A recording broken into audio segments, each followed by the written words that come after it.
इंसार बाचीनाइन की फ्रांस की क्रांति कई गहरे सामाजिक, राजनीतिक, आर्थिक और बौद्धिक कारणों का परिणाम थी।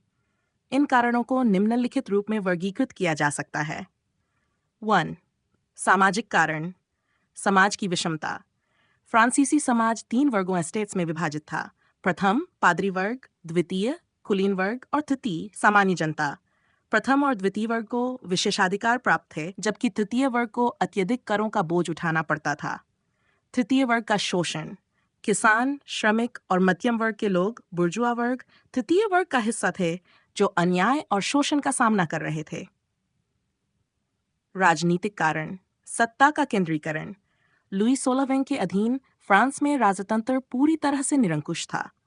राजा अपनी मनमर्जी से शासन चलाते थे और जनता की इच्छाओं का कोई ध्यान नहीं रखा जाता था।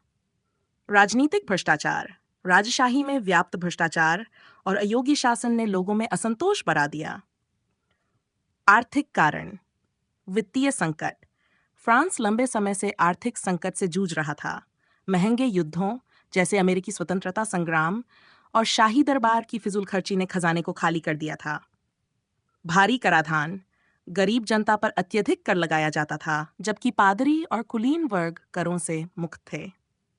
अनाज की कमी। 80 के दशक में फसल खराब होने से अनाज की भारी कमी हुई, जिससे खाद्य संकट और दामों में बढ़ोतरी हुई। बौद्धिक कारण। एनलाइटमेंट। वोल्टेयर, रूसो और मोंटेस्क्यू जैसे दार्शनिकों के विचारों ने समानता, स्वतंत्रता और लोकतंत्र की भावना को बढ़ावा दिया। उनके विचारों ने तृतीय वर्ग को जागरूक किया और निरंकुश शासन के खिलाफ खड़े होने की प्रेरणा दी।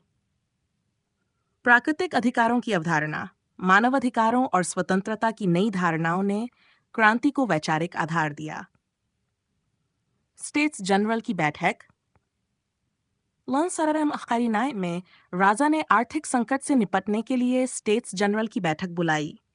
इसमें तृतीय वर्ग की उपेक्षा और उनकी मांगों को नकारा गया, जिससे क्रांति का आरंभ हुआ।